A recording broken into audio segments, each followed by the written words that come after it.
The Last Dance of Deepak. Author Miss Leena Gokhale. Deepak was never easy to define. Neither the mirror nor society could fit him into a single box. Born with both masculine and feminine traits, he lived his life in a space between and beyond genders, a place only few dared to understand.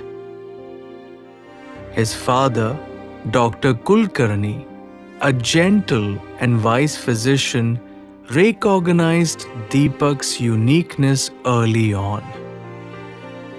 When Deepak's mother passed away from a sudden illness, leaving him motherless at the tender age of 2, the father silently vowed to raise his child with love, compassion, and most importantly, freedom.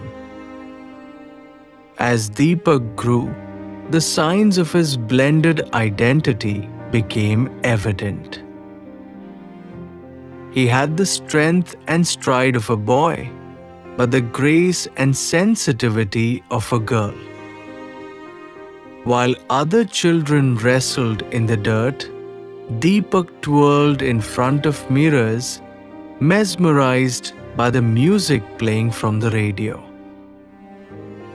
The day Dr. Kulkarni first saw him attempting a pirouette in secret, a smile crept onto his face.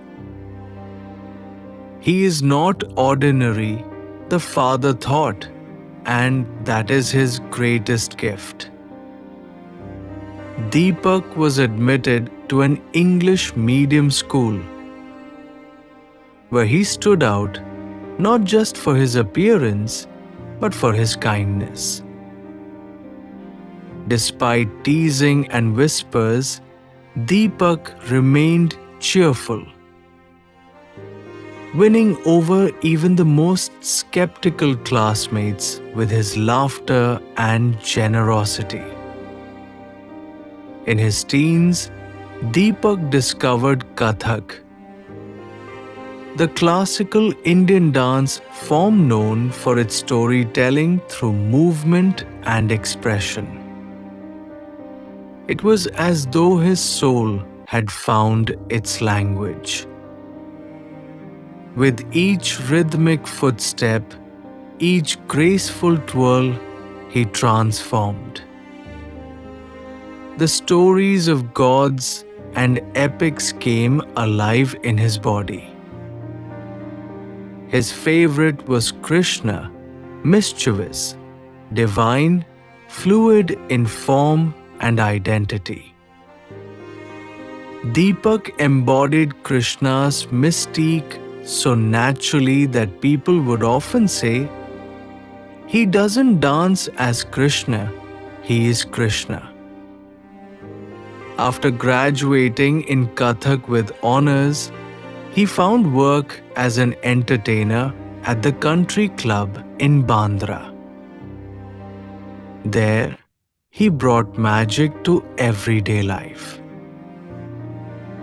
His performances were a blend of divine artistry and human joy.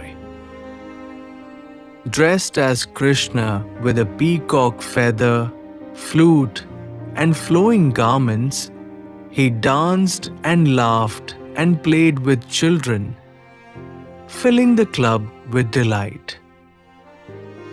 But Deepak was more than a dancer. He hosted housey games, celebrated birthdays, taught little ones to smile, and reminded the elderly how to dream.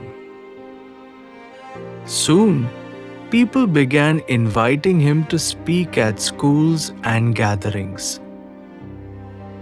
His lectures, titled "How to Bring Happiness into Life," were neither philosophical nor complicated. They were honest. He spoke of acceptance, of being true to oneself, and of finding joy in simplicity. He said, Happiness isn't something outside you. It's something you bring with you, like light in your hands. Though deeply loved by many, Deepak never married. He had known love in many forms: friendly, platonic, spiritual. But he remained unattached. His life was his art, his audience, and his mission. At the age of 60, with silver strands lining his once dark hair and the same sparkle in his eyes, Deepak took a solo trip to Rishikesh. He called it his last ritual, a pilgrimage of peace.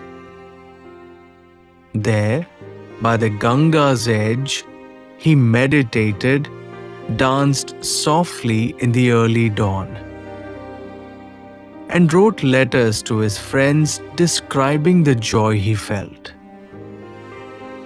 His final note read, "Rishikesh is beautiful. The Ganga speaks if you're quiet enough. The birds here remind me of my childhood. I feel something closing, something opening. I may not return, my friends, but do not mourn. Smile, smile for me. I'm going where dance never ends." After that, Deepak disappeared. No body was ever found. No one could say for certain where he went. His hotel room was left tidy, his flute on the windowsill. Some say he wandered into the forest and became a sadhu. Others believe he walked into the Ganga and became one with the water. But those who knew him believed something else. They said that God, perhaps even Krishna himself, had come to take Deepak not in death, but in celebration. For a soul like his did not belong to earth forever. And somewhere in the rhythm of rain, in the laughter of children, and in every graceful twirl of a dancer's foot, you could still feel Deepak. A dancer, a teacher, a mystery, a soul that never needed a label, only love.